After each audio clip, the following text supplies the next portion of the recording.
Well, good evening. Hey, this is Johnny Mac again. I'm coming at you live on the Hangout. And folks, tonight, the subject I want to talk with you about is called Finish So You Can Start.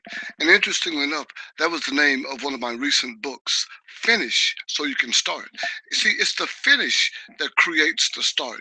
If you don't finish the task that you've assigned yourself, that you've committed yourself to, you'll find yourself not finishing other tasks. And pretty soon you'll find yourself in a whole mindset, a whole concept of just starting things and stopping things, starting things and stopping things. And what that does, that creates a set point in our spirit and in our mind, in our soul, where we begin to find that it's normal, that it's okay to start something and not finish it. Well, it's not okay to start and not finish. And as a matter of fact, it's so important that you complete the things that you start.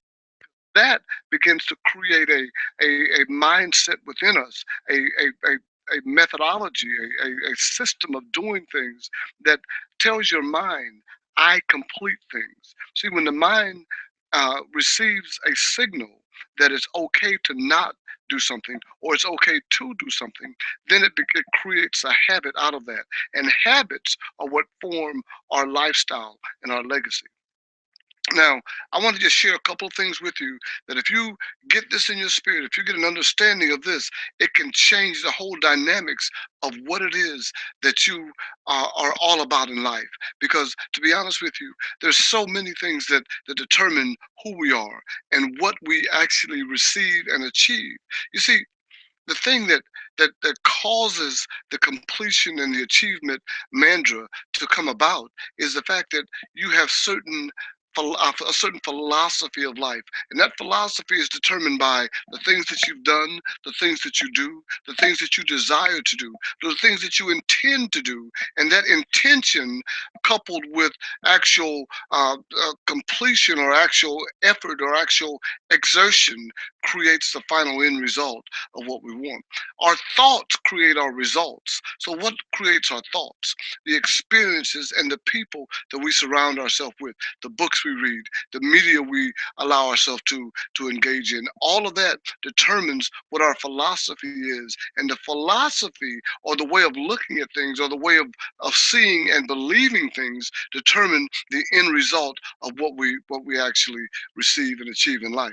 So I know that sounds rather simplistic in approach, and in reality it is. But the real core understanding that we all must come to is that there are certain criteria that must be addressed and must be dealt with before we can expect to have the type of results that we want out of life. If you're dissatisfied with your results, if you're dissatisfied with what you've achieved in life, if you have goals, dreams, aspirations, desires that haven't come about, that haven't been fulfilled, maybe it's because you haven't set the proper intention, and maybe the proper intention hasn't been set because you've allowed yourself to get caught up in habits that have been determined by preset set points in your spirit and in your heart or in your inner being.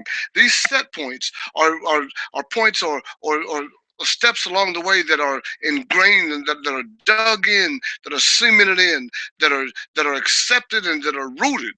And because they're rooted, because they've been established, they become the way we do things, the modus operandus, the way of doing and creating and operating in our lives. So these set points, once set, chart the direction our life is going to go. They chart the way we do things. They determine how we will operate and what we will do and what we will say and how we will say it. And it determines everything about us. These set points are, if you'll think of a thermostat, and you set that temperature at 72 degrees, and anything above 72 causes an air conditioner to come in to bring it down to 72. Anything below 72 causes a heater to come on to bring it up to 72. But once it's set at 72, there will be some type of response that results that causes it to come back to that and stay at that preset point of 72.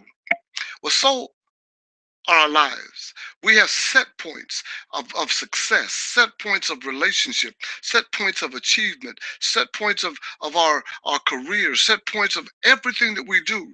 And once we have set that set point in, we've dialed it in, we've programmed it in, this becomes how we react and how we deal with and what we do given certain circumstances. Now, we may have a goal, we may have a desire, we may be looking at achieving or acquiring or doing something, and all of a sudden, that something that we've set as an intent to do comes into conflict with the already pre-programmed, preset point. So in order to achieve that, it either has to fit within the criteria of that set point, or it won't be accomplished. What will happen is we will do things to sabotage. If it's below our set point, it can be achieved. But if it's above our set point, then it can't be achieved, because what we'll do is certain things, certain action, we'll engage in certain criteria to derail it, to stop it, to block it, to prevent it from coming about. So that's why we're unable to finish certain tasks. We set tasks, but we have set points that determine whether or not we are going to complete or finish that task. So in the book, Finish So You Can Start, what we teach is that in order to be able to go to the next point, in order to go to the point of actually completing and accomplishing that we hold dear, that we really truly want to achieve, what happens is that set point either has to be reset, we have to reprogram the set point, or we have to position ourselves to not achieve it. So we go into sabotage mode, we go into justification mode, we go into procrastination mode, we go into some type of mode that will allow us to be able to operate within and up to and at that set point. Now, this isn't difficult. This isn't rocket science. What I'm saying is real simple, and it should be resonating within your spirit. You should be saying, aha, that's been the reason why I haven't been able to accomplish certain things. That's why I haven't been able to, to reach certain goals or to mature to certain levels. And it's because we have those set points, and those set points may have come about because as children or as youth or in our past experiences, we have accepted and actually programmed that set point in. It could be that our parents said, "This is the way things, the way things should be." Our teacher said, "This is the way things are." Our experiences say, hey, if I touch this hot pot, it'll burn. If I go this far, it will hurt. If I engage in this activity, it will cause me this type of frustration. So we put a set point in to prevent ourselves from moving forward toward that type of situation.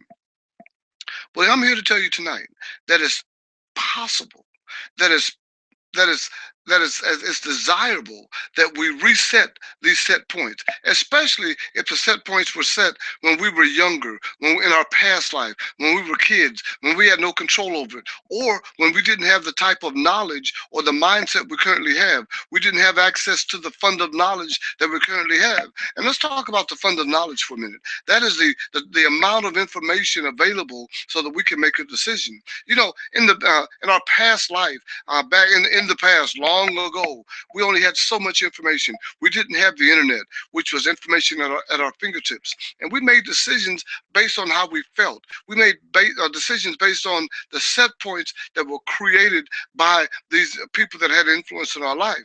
And we just accepted them and moved on. You know, we've all heard the story of the lady the mother that had a pan, and she cooked a ham in that pan, but she would always cut the end of that ham off. And her daughter said, well, Mom, why did you cut the end of the ham off?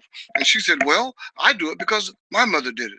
And my mother, of course, was a very smart and very wise woman, so I followed the same pattern. So the daughter said, well, let's ask Mom why she did it. That's your mom, why she did it. So they went to her grandmother and to her mother and said, Mom, why do you cut the end of the ham off when you put it in the pan? She says, I don't know. It's because my mother did it. So they went to the great grandmother and they said, why do you cut the end of the ham off when you put it in the pan? Does it make it taste better? Or is there some type of religious, or is there some type of ceremonial, or is there some type of safety standard that we cut the end of the ham off when we put it in the pan? And she looked at him and smiled and she says, but baby, I don't know why you do it, but the reason I did it is because the pan that I put it in was too small and I had to cut it off in order for it to fit. Sometimes our lives are, we do things so that it fits. We do things because that's the way it's been done. We do things because everybody else does it, but that doesn't mean it's right. That doesn't mean it's the smart thing to do. That just means that's the way that everybody else has been doing it time after time after time. And sometimes you have to come to the point where we reset, we reprogram that set point so that we can come to a point where we can begin to achieve the things that we want to achieve. We can begin to reach the goals that we've set for ourselves. We can begin to touch the aspirations that we have for ourselves. Now, I wanted to talk with you tonight about all these things because coming up in January, on January the 1st at 1 o'clock, I'm going to be presenting a very special webinar called Aim for Success. And AIM means aspiration, inspiration, and motivation. We're going to kick off the year 2015 with, we want it to be a now year, not just a new year, but your now year. Now is the time for you to achieve. Now is the time for you to reach your aspirations. Now is the time for you to get the inspiration to be able to go into action to achieve what you want to achieve. Now is the time for the motivation so that you can have everything that you want out of life. Nothing can stop you but you. And when you aim for success, you're able to know, to see exactly where you want to go. And nothing can prevent you if you move forward on the desires that you've already planted within your heart. If you create new set points. So I want to invite you to that. More information will be coming in upcoming webinars and upcoming presentations and upcoming emails. And remember this thing today. Remember, the most important thing that you can do to close out 2014 is to finish so you can start. Have a wonderful day.